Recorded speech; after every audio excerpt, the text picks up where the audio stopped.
Hello दोस्तों, good morning. Ministry of interior कतार ने ये अनाउंसमेंट करा था कि 12 जुलाई 12 जुलाई से जो रेसिडेंट है, सिटीज़न है और विजिटर है वो कतर में एंट्री कर सकते हैं। उसके लिए उन्होंने डिटेल सा गाइडलाइन भी पब्लिश करा था। मैं आपके साथ शेयर करा है वो जो गाइडलाइंस डिटेल में, जिसमें उन्होंने बताया है कि जो सिटीज़न और रेसिडेंट के लिए क्या एंट्री रिक्वायरमेंट्स होंगे, जो विजिटर्स हैं उनके लिए क्या रिक्वायरमेंट्स होंगे। आज के इस वीडियो में मैं आप लोगों के साथ डिस्कस करूंगा इंडिया से कतर और कतर से सऊदी अरेबिया का एक डिटेल आउटलाइन, जिसमें मैं आपको बताऊंगा कि कौन कौन से डॉक्यूमेंट्स चाहिए आपको और कितने आपको पैसे लग सकते हैं। कंप्लीट प्रोसेस बताऊंगा। उससे पहले जो आप लोगों का एक सवाल है कि क्या हम कतर से सऊदी अरेबिया जा सकते हैं या नहीं जा सकते, क्योंकि इंडिया से कतर का गाइडलाइन तो क्लियर है, लेकिन दोहा से सऊदी का, कतर से सऊदी का गाइडलाइन क्लियर नहीं है। तो उसके लिए हमें पहले सऊदी का जो एंट्री रिक्वायरमेंट्स है उसे समझना पड़ेगा। सऊदी का एंट्री रिक्वायरमेंट्स क्या है, उसमें उन्होंने बताया है कि जो भी लोग सस्पेंडेड कंट्री से ट्रैवल कर रहे हैं या फिर वहाँ से ट्रांजिट कर रहे हैं पिछले 14 दिनों में, वो सऊदी अरेबिया नहीं आ सकते डायरेक्टली। ओके, ये उनका गाइडलाइंस है। लेकिन उन्होंने कहीं पे भी अपने गाइडलाइंस में ये नहीं बताया है कि जो सस्पेंडेड कंट्री के ट्रैवलर्स है वो वाया किसी कंट्री से ट्रैवल नहीं कर सकते।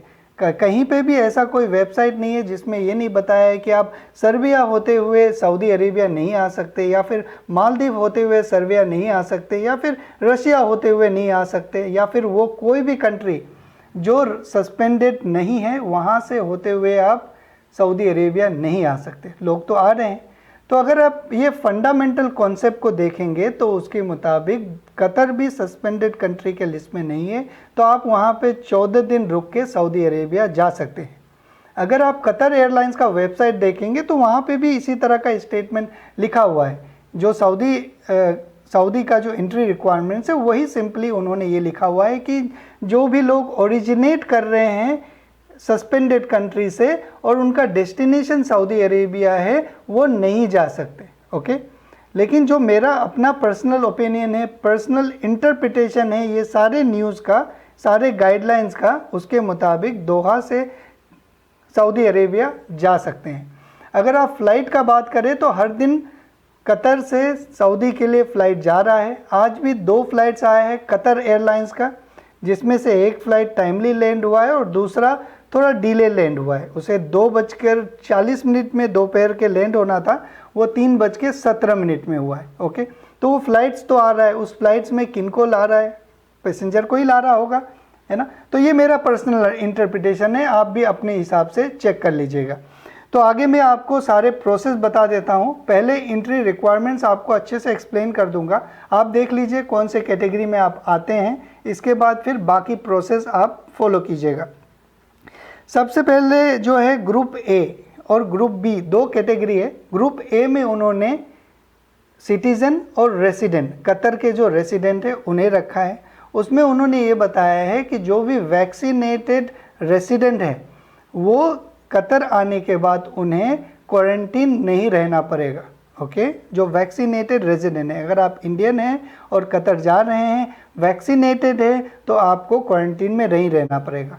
वैक्सीनेटेड जो लोग हैं उनका डेफिनेशन ये है कि जो भी लोग complete doses of recommended vaccine अगर ले लिया है और लास्ट डोज से उनका 14 दिन 14 डेज हो गया है तो वो वैक्सीनेटेड माने जाएंगे। ओके, ये मैंने पिछले वीडियो में बहुत अच्छे से आप लोगों को समझाया डेफिनेशन। तो अगर आप कतर के रेसिडेंट हैं, अगर आप वैक्सीनेटेड हैं, तो आप वहाँ पे जाके क्वारंटीन आपको नहीं रहना पड़ेगा। कौन कौन से वैक्सीन वहाँ पे अप्रूव है वो भी बता देता हूँ। फाइज़र, मॉडर्ना, एस्ट्राजेनेका, कोविशील्ड और एक है कौन सा, जॉनसन एंड जॉनसन। ओके, ये 4 वैक्सीन अप्रूव्ड है और एक कंडीशनल अप्रूवल है सिनोफार्म का। तो ये सारे वैक्सीन है जो अप्रूव्ड हैं। अगर आप रेसिडेंट हैं तो ये रिक्वायरमेंट है। अगर आप रेसिडेंट है वहाँ के और वैक्सीनेटेड हैं, ओके, लेकिन आप नॉन वैक्सीनेटेड चिल्ड्रंस के साथ जा रहे हैं जो कि कितने साल के हैं, 1 मिनट, जो कि 0 से 17 ईयर्स के हैं, तो आपको 10 दिन होटल होम क्वारंटीन घर में रहना पड़ेगा। ओके, उन्होंने कंट्रीज़ को भी बांट रखा है, ग्रीन, येलो एंड रेड। जो इंडिया है वो रेड कैटेगरी में आता है, तो जो इंडियन रेसिडेंट है कतर के, अगर वो जा रहे हैं, नॉन वैक्सीनेटेड चिल्ड्रेन जो कि 0 से 17 साल के हैं, तो उन्हें कतर जाने के बाद में 10 दिन घर में रुकना पड़ेगा। ओके, ये रिक्वायरमेंट था किसका? रेसिडेंट के लिए, और डिटेल में डिस्कस नहीं करेंगे इसको। अब बात करते हैं ग्रुप बी वालों का। ग्रुप बी में कौन कौन से लोग आते हैं? जो फैमिली विजिट वाले आते हैं कतर के, जो बिजनेस वीज़ा वाले आते हैं, जो टूरिस्ट वीज़ा वाले आते हैं, वो सब ग्रुप बी कैटेगरी में आते हैं। ओके, इस कैटेगरी में सिर्फ वही लोग जा सकते हैं जो फुल्ली वैक्सीनेटेड हैं या फिर कोविड से रिकवर हुए हैं। लेकिन आप अगर इंडिया से ट्रैवल करना चाहते हैं तो आप फुल्ली वैक्सीनेटेड वाला ही क्राइटेरिया अपना मानिएगा, क्योंकि जो रिकवरी वाला जो क्राइटेरिया है उसमें कुछ डॉक्यूमेंट चाहिए होता होगा, क्या पता वो डॉक्यूमेंट एक्सेप्ट ना हो। ओके, तो अगर आप फुल्ली वैक्सीनेटेड हैं, 2 डोज जो मैंने वैक्सीन का बताया है वो आपने ले लिया है और आपका आखिरी डोज से 14 दिन हो गया है, तो आप ट्रैवल कर सकते हैं कतर। लेकिन अगर आपके साथ कोई बच्चा ट्रैवल कर रहा है 0 से 11 ईयर्स का, नॉन वैक्सीनेटेड, तब आप ट्रैवल नहीं कर सकते। इसमें जो रेड कैटेगरी वाले कंट्री से आ रहे हैं, अगर वो कोई बच्चे के साथ ट्रैवल कर रहे हैं, बेशक उनके पेरेंट्स वैक्सीनेटेड हो, तो वो ट्रैवल नहीं कर सकते। यहाँ पे जो लाइन लिखा हुआ है उसमें ये लिखा हुआ है नॉन एग्जम्पशन। ओके, लेकिन जो इंडियन एम्बेसी कतर है उन्होंने ट्वीट करके इसको क्लेरिफाई कर दिया है, उसका भी लिंक मैं डिस्क्रिप्शन में दे दूंगा ताकि आपको समझ में आ जाएगा। क्योंकि कुछ लोग मुझसे बहस कर रहे थे कि ये गलत है। ओके, क्या आपका इंडियन एम्बेसी कतर का तो बात मानेंगे ही। तो ये एंट्री रिक्वायरमेंट्स है, तो क्लियर हो गया। अगर आप अकेला जा रहे हैं, वैक्सीनेटेड हैं, तो आप जा सकते हैं। ओके, जब आप जाएंगे कतर में तो जाने से पहले कुछ रिक्वायरमेंट्स है वो आपको फुलफ़िल करने पड़ेंगे। वो कौन कौन से रिक्वायरमेंट्स है, पहले मैं आपको डॉक्यूमेंटेशन बता देता हूँ कि कौन कौन से डॉक्यूमेंट्स आपको चाहिएंगे। अगर आप इंडिया से कतर जा रहे हैं तो आपके पास ये सारे डॉक्यूमेंट्स होने चाहिए। पहला, आपका पासपोर्ट। दूसरा, आपके पास फ़्लाइट टिकट्स होने चाहिए इंडिया से कतर का और कतर से सऊदी अरेबिया का। चौथा डॉक्यूमेंट्स आपके पास कोविड पीसीआर का टेस्ट रिपोर्ट होना पड़ेगा, जो कि आपको 72 आवर्स मैक्सिमम आपको बिफोर डिपार्चर लेना पड़ेगा। आपके फ़्लाइट के डिपार्चर से मैक्सिमम आप 3 दिन पहले, 72 आवर्स पहले आप टेस्ट करवा सकते हैं।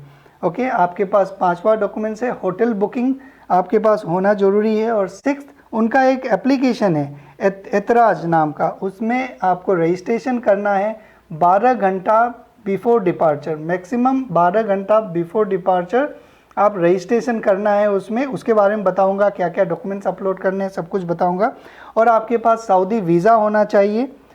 और 8वां, आपके पास रिटर्न टिकट होना चाहिए कतर से इंडिया का। ये रिटर्न टिकट जो है ये ऑप्शनल है। कई बार इमिग्रेशन में रिटर्न टिकट पूछते हैं। अगर आप इमिग्रेशन ऑफिसर को कन्विंस कर लेंगे कि मैं इंडिया से कतर और कतर से सऊदी अरेबिया जा रहा हूँ, ये मेरे टिकट्स है कतर से सऊदी अरेबिया का, तो वो आपको छोड़ सकते हैं। लेकिन कई बार वो आपको इंसिस्ट करते हैं कि आपके पास रिटर्न टिकट होना चाहिए। तो ये ऑप्शनल डॉक्यूमेंट है, 8वां डॉक्यूमेंट, जो आपके पास अगर होगा तो आप आराम से कतर पहुँच जाएंगे। अब बात करते हैं उन डॉक्यूमेंट का जो कतर से सऊदी अरेबिया के लिए आपको चाहिएगा। आपके पास पासपोर्ट होने चाहिए, आपके पास कतर से सऊदी अरेबिया का टिकट होना चाहिए, कोविड पीसीआर का टेस्ट रिपोर्ट होना चाहिए, जो कि मैक्सिमम 72 आवर्स बिफोर डिपार्चर आप कर सकते हैं। और चौथा, आपके पास मुकीम में रजिस्ट्रेशन होना चाहिए। मुकीम में सबको रजिस्ट्रेशन करना है, इरेस्पेक्टिव आप विजिटर हैं या फिर रेसिडेंट हैं। 5वां जो डॉक्यूमेंट है वो ऑप्शनल है उन लोगों के लिए जो विजिटर्स हैं या फिर जो भी न्यू वीज़ा वाले हैं, उनको इंश्योरेंस जो है विथ कोविड कवर होना चाहिए एज़ पर GSEA गाइडलाइन। बाकी जो रेजिडेंट है जिनके पास इकामा है उनको नहीं चाहिए। ओके, और वैक्सीन सर्टिफिकेट भी आपको ले जाना पड़ेगा अगर आप विजिटर्स हैं सऊदी अरेबिया के। अगर आप रेजिडेंट है तो आपका ऑलरेडी तवक्कलना में जो इम्यून स्टेटस है वो आपका काम कर जाएगा। और जो लोग नॉन वैक्सीनेटेड है, चाहे वो विजिटर्स हो चाहे वो रेजिडेंट हो, उन्हें 7 दिन का इंस्टीट्यूशनल क्वारंटीन पैकेज भी लेना पड़ेगा। वो आप कतर, अगर कतर से सऊदी जा रहे हैं, जो भी एयरलाइन से जा रहे हैं उनके वेबसाइट से आप परचेज़ कर लीजिएगा। तो ये सारे डॉक्यूमेंट्स थे।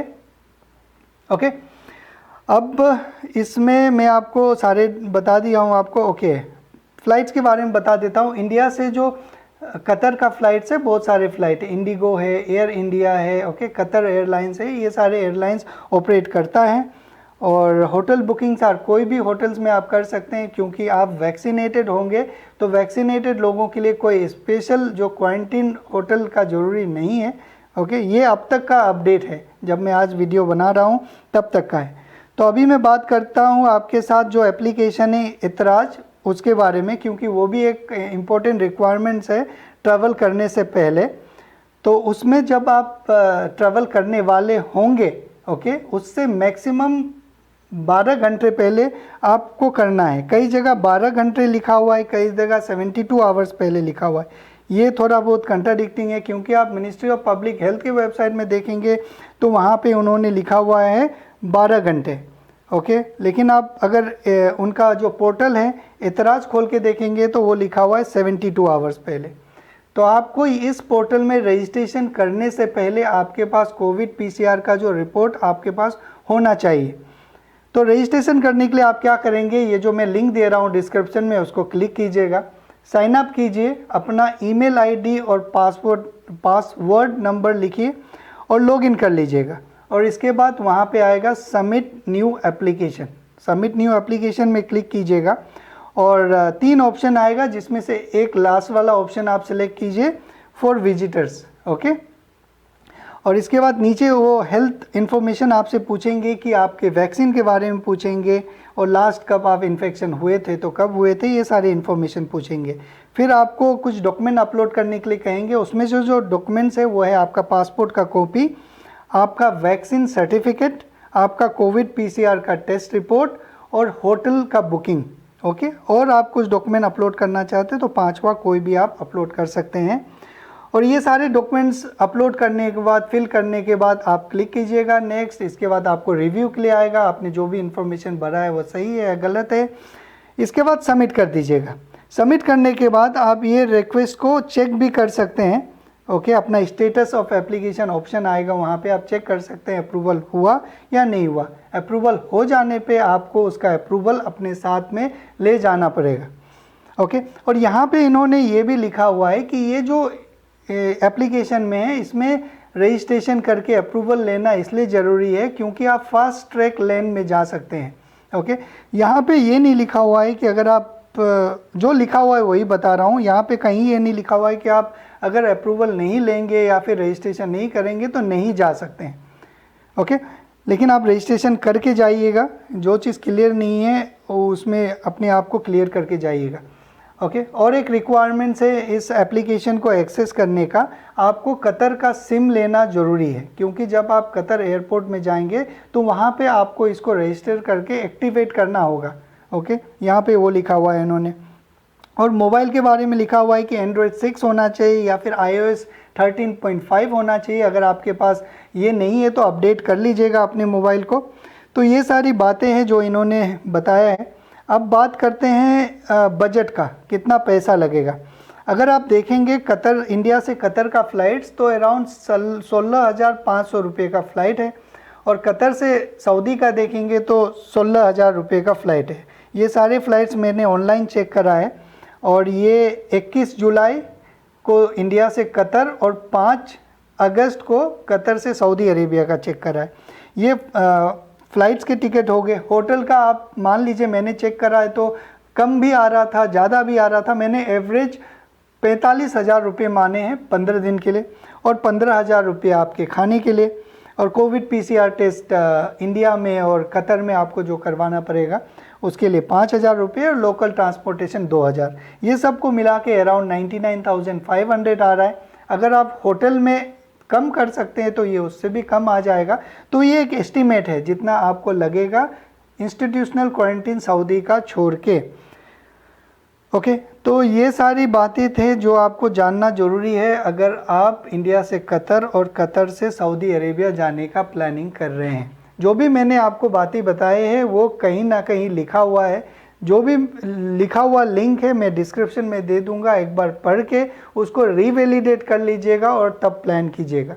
अभी तक मुझे ऐसा कोई आदमी नहीं मिला है जिससे किसी से बात हुआ हो जो इंडिया से कतर ट्रैवल किया हो, और कतर से सऊदी अरेबिया के लिए कोई अभी तक होगा नहीं, क्योंकि अगर कोई 12 या 13 को भी ट्रैवल किया होगा तो 24 या 25 जुलाई को वो सऊदी ट्रैवल करेगा। आने वाले 2-3 दिनों में कुछ लोग ट्रैवल करने वाले हैं। अगर कुछ अपडेट होता है इसमें तो मैं आप लोगों को बताऊंगा। अगर आप ऑलरेडी ट्रैवल कर चुके हैं और इस वीडियो में मैंने जो भी बताया है वो थोड़ा बहुत प्लस और माइनस है तो आप मुझे करेक्ट कीजिएगा ताकि मैं लोगों को अपडेट कर दूंगा।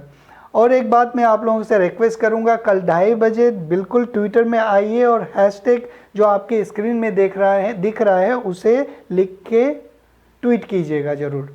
अपना ख्याल रखिए। Thank you very much.